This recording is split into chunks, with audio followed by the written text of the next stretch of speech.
News hour morning ಎಡಿಷನ್ಗೆ ಮತ್ತೆ ಸ್ವಾಗತ.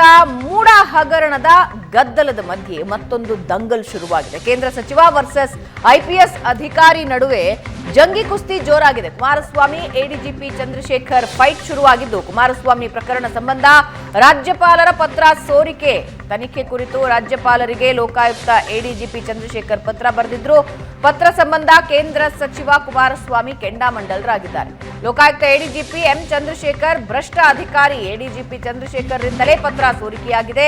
ಕೇಂದ್ರ ಸಚಿವ ಕುಮಾರಸ್ವಾಮಿ ಗಂಭೀರ ಆರೋಪ ಮಾಡಿದ್ರು. ಇನ್ನು ಕುಮಾರಸ್ವಾಮಿ ಅವರ ಆರೋಪಕ್ಕೆ ಚಂದ್ರಶೇಖರ್ ತಿರುಗೇಟು ಕೊಟ್ಟಿದ್ದಾರೆ. ಎಚ್ಡಿಕೆ ಸುಳ್ಳು ಆರೋಪದ ಜೊತೆಗೆ ಬೆದರಿಕೆ ಹಾಕ್ತಾ ಇದ್ದಾರೆ, ನಮ್ಮನ್ನ ಕುಗ್ಗಿಸುವ ಪ್ರಯತ್ನ ಮಾಡಿದ್ದಾರೆ ಅಂತ ಚಂದ್ರಶೇಖರ್ ಹೇಳಿದ್ದಾರೆ. ಎಚ್ಡಿಕೆ ಏನು ಆರೋಪ ಮಾಡಿದ್ರು, ಸಿಎಂ ಡಿಸಿಎಂ ಇದರ ಬಗ್ಗೆ ಏನು ರಿಯಾಕ್ಟ್ ಮಾಡಿದ್ದಾರೆ ನೋಡಿ. ಅಲ್ಲಿಗೆ ಈ ಭಾಷೆ ಇದೆಯಲ್ಲ, ಆ ಅಧಿಕಾರಿ ಎಷ್ಟರ ಮಟ್ಟಿಗೆ ಆ ವೃತ್ತಿಯಲ್ಲಿ ಪ್ರಾಮಾಣಿಕವಾಗಿ ಕೆಲಸ ಮಾಡ್ತಾನೆ ಅಂತ ಬ್ಯಾಕ್ ಗ್ರೌಂಡ್ ಇದೆ, ಆ ವ್ಯಕ್ತಿ ಸಂಸ್ಕೃತಿ ಇದೆಯಾ ಅನ್ನೋದನ್ನ ಯೋಚನೆ ಮಾಡಿ. ಆ ವ್ಯಕ್ತಿಗೆ ಸಂಸ್ಕೃತಿ ಇದೆಯಾ ಅಂತ ಹೇಳಿ 20 ಕೋಟಿ ಡಿಮ್ಯಾಂಡ್ ಇಟ್ಟು 2 ಕೋಟಿ ತಕ್ಷಣ ತರಬೇಕು ಅಂತ ಹೇಳ್ದ ಅಂತ ಹೇಳಿ FIR ಹಾಕಿ ಕೋರ್ಟ್ ಮುಂದೆ ಕೇಸ್ ಇದೆಯಲ್ಲ. ಇವರು ಸತ್ಯಮೇವ ಜಯತೆ ಅವರು ಸತ್ಯಮೇವ ಜಯತೆ ಕಾಪಾಡೋರ.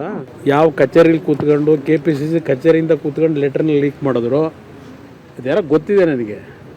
ನೆನ್ನೆ ಸಂಜೆ ಎಲ್ಲೋದ್ರು, ಯಾರ್ಯಾರು ನಿಮ್ಮ ಅಡ್ವೊಕೇಟ್ಗಳು ಮಹಾನ್ ಪರಿಣಿತರಿದ್ದರು ಕೂತ್ಕೊಂಡು ಯಾವ ರೀತಿ ಅದನ್ನು ಬಿಡಬೇಕು ಅಂತ ಬಿಟ್ಕೊಂಡಿದ್ದಾರೆ. ತಪ್ಪು ಮಾಡಿಬಿಟ್ಟಿದ್ದಾರೆ. ಅಧಿಕಾರಿಗಳ ಮೇಲೆ ಟೀಕೆ ಮಾಡೋದು ಇದೆಯಲ್ಲ, ಯಾಕೆ ಮಾಡ್ತಾರೆ? ಕಾನೂನು ಬಾಹಿರವಾಗಿ ಮಾಡಿದ್ರೆ ಟೀಕೆ ಯಾವಾಗ ಕೊಡಬೇಕು. ನಾನು ತಪ್ಪು ಮಾಡಿದರೆ ನಿಮ್ಮ ಯಾರ ಕೈಲಿ ಹೇಳಿಸ್ಕೊಳ್ಳಲ್ಲ. ನಾನೇ ರಾಜೀನಾಮೆ ಕೊಟ್ಟು ಹೊರಗಡೆ ಬರ್ತೀನಿ. ನಾನು ಸುಳ್ಳು ಹೇಳ್ತೀನೋ ನಿಜ ಹೇಳ್ತೀನೋ ಜನ ತೀರ್ಮಾನ ಮಾಡ್ತಾರೆ. ಸಿದ್ದರಾಮಯ್ಯನ ಮೆಚ್ಚಕ್ಕೆ ನಾನು ಹೇಳ್ಬೇಕಾ? 62 ಕೋಟಿ ಬೆಲೆ ಇದೆ ಕೊಟ್ಬಿಟ್ಟು ನನಗೆ 62 ಕೋಟಿ ಅಂತ ನೀವು ಕೇಳಬೇಕಾದ್ರೆ ಸುಳ್ಳು ನಾನು ಹೇಳ್ತಿದ್ದೀನೋ ನೀವು ಹೇಳ್ತಾ ಇದ್ದೀರೋ? ನೇರವಾಗಿ ಆರೋಪ ಮಾಡಿದ್ದಾರೆ. ಚಂದ್ರಶೇಖರ್ ಅವರು ಪತ್ರ ಎಲ್ಲಿಂದ ಬಂತು, ಯಾವ KPCC ಕಚೇರಿಯಿಂದ ಬಂತು ಅಂತ ನನಗೆ ಗೊತ್ತು. ಅವ್ರು ಏನ್ ಮಾತಾಡ್ತಾ ಇದಾರೆ ಅವ್ರಿಗೆ ಗೊತ್ತಿಲ್ಲ. KPCCಗೂ ಚಂದ್ರಶೇಖರ್ಗೂ ಏನ್ ಸಂಬಂಧ? ನಾನು ಊರಲ್ಲೇ ಇಲ್ಲ, ನಾನು ಸಾತ್ತೂರು ಕನಕಪುರದಲ್ಲಿ ನಾನು ಕೆಲಸ ಮಾಡ್ತಾ ಇದ್ದೀನಿ. ಅವ್ರಿಗೆ ನೆನ್ಸ್ಕೊಂಡ್ರೆ KPCC ನೆನ್ಸ್ಕೊಂಡ್ರೆ ನಾನು ಏನ್ ಮಾತಾಡಕ್ಕಾಗ್ತದೆ?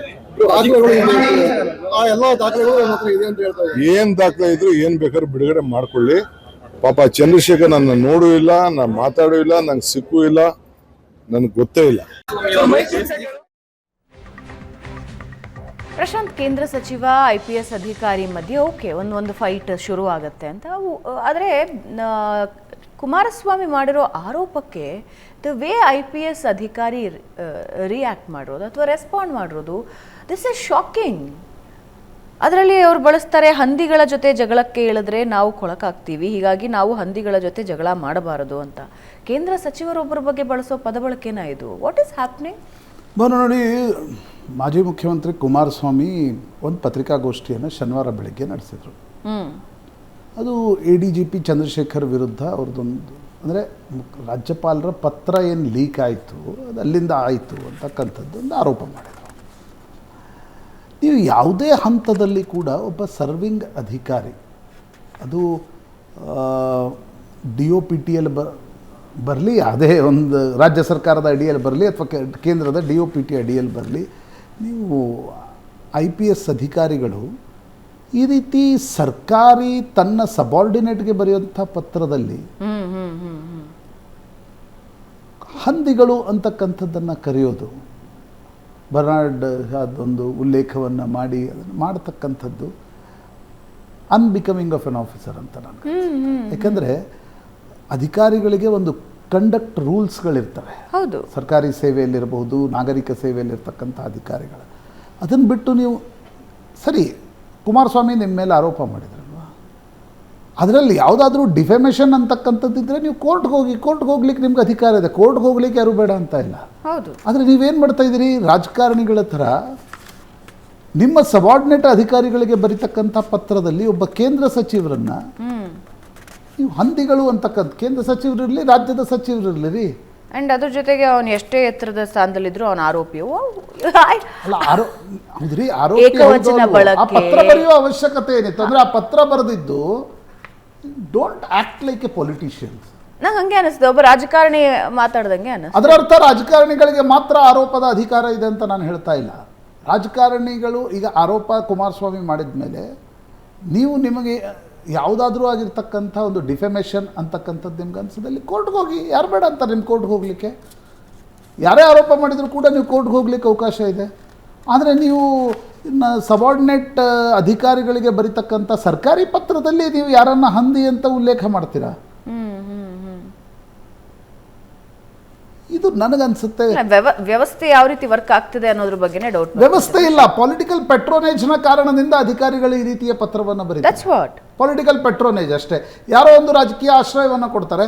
ಹಿಂದೆ BJP-ಯವರಿದ್ದಾಗ ಕೆಲ ಅಧಿಕಾರಿಗಳು ಹಿಂಗೆ ಮಾಡ್ತಿದ್ರು, ಈ ಕಾಂಗ್ರೆಸ್ ಸರ್ಕಾರ ಇದೆ, ಹಿಂಗೆ ಅಧಿಕಾರಿಗಳು ಈ ರೀತಿ ಮಾಡ್ತಾರೆ. ಹಾಗಿದ್ದ ಸಂದರ್ಭದಲ್ಲಿ ನೀವು ಉನ್ನತ ಸ್ಥಾನದಲ್ಲಿ ಇರ್ತಕ್ಕಂಥವ್ರು ಮುಖ್ಯಮಂತ್ರಿಗಳ ವಿರುದ್ಧವೂ ಕೂಡ ಅದೇ ರೀತಿ ಮಾತಾಡ್ತೀರಾ? ಮುಖ್ಯಮಂತ್ರಿಗಳ ವಿರುದ್ಧ ಅದೇ ಮಾತಾಡ್ತೀರಿ.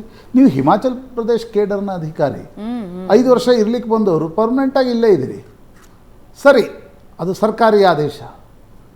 ಆದರೆ ನೀವು ಈ ಪೊಲಿಟಿಕಲ್ ಸ್ಲಗ್ ಫೆಸ್ಟ್ನಲ್ಲಿ ಯಾಕೆ ಭಾಗವಹಿಸ್ತಾ ಇದ್ದೀರಿ? ಆಮೇಲೆ ಒಬ್ಬ ಕೇಂದ್ರ ಸಚಿವರನ್ನ ಇರಲಿ, ಯಾರನ್ನೇ ಇರಲಿ, ನೀವು ಆರೋಪಿ ಅಂತ ಆ ಪತ್ರದ ಔಚಿತ್ಯ ಏನು ಅನ್ನೋದೇ ನನಗೆ ಅರ್ಥ ಆಗಲಿ. ಕರೆದು ಮಾತಾಡಿ ಅಧಿಕಾರಿಗಳಿಗೆ, ಯಾರೇ ಉನ್ನತ ಸ್ಥಾನದಲ್ಲಿದ್ದರೂ ಕೂಡ ನಾವು ತನಿಖೆ ನಡೆಸ್ತೀವಿ ಅಂತಕ್ಕಂಥದ್ದು ಕರೆದು ಮಾತಾಡಿ. ಈ ಪತ್ರದ ಔಚಿತ್ಯ ಏನಿತ್ತು? ಈ ಪತ್ರ it is for the public consumption, not for the officers. But ನನಗೆ ಪಬ್ಲಿಕ್ ಕನ್ಸಂಪ್ಷನ್ ಹೌದು, ಬಟ್ ಎಂತ ಪಬ್ಲಿಕ್ ಕನ್ಸಂಪ್ಷನ್ ಅಂದ್ರೆ ಕುಮಾರಸ್ವಾಮಿ ನನ್ನ ವಿರುದ್ಧ ಆರೋಪ ಮಾಡಿದ್ದಾರೆ, ನಾನು ಪಬ್ಲಿಕ್ಗೆ ಹೆಂಗೆ ಹೇಳಲಿ ಅಂತಂದು ಈ ಪತ್ರವನ್ನು ಉಪಯೋಗ ಮಾಡಿಕೊಳ್ಳಲಾಗಿದೆ.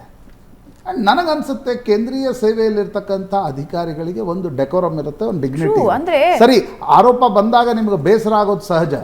ಆರೋಪ ಬಂದರೆ ಕೋರ್ಟ್ಗೆ ಹೋಗಿ.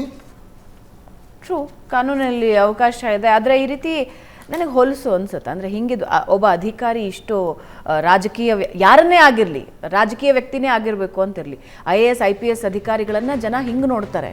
ಅವ್ರು ಈ ರೀತಿಯ ಜಗಳಕ್ಕೆ ಇಳಿದು ಬಿಟ್ರೆ ರಾಜಕೀಯ ಆಶ್ರಯದ ಕಾರಣದಿಂದ ಹಂಗಾಗುತ್ತೆ.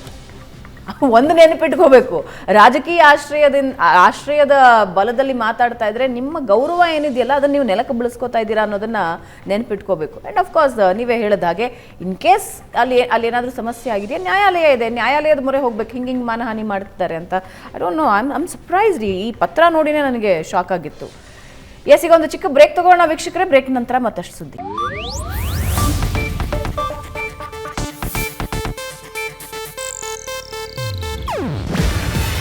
ಇದು ಏಷ್ಯಾನೆಟ್ ನ್ಯೂಸ್ ನೆಟ್ವರ್ಕ್ ಪ್ರಸ್ತುತಿ.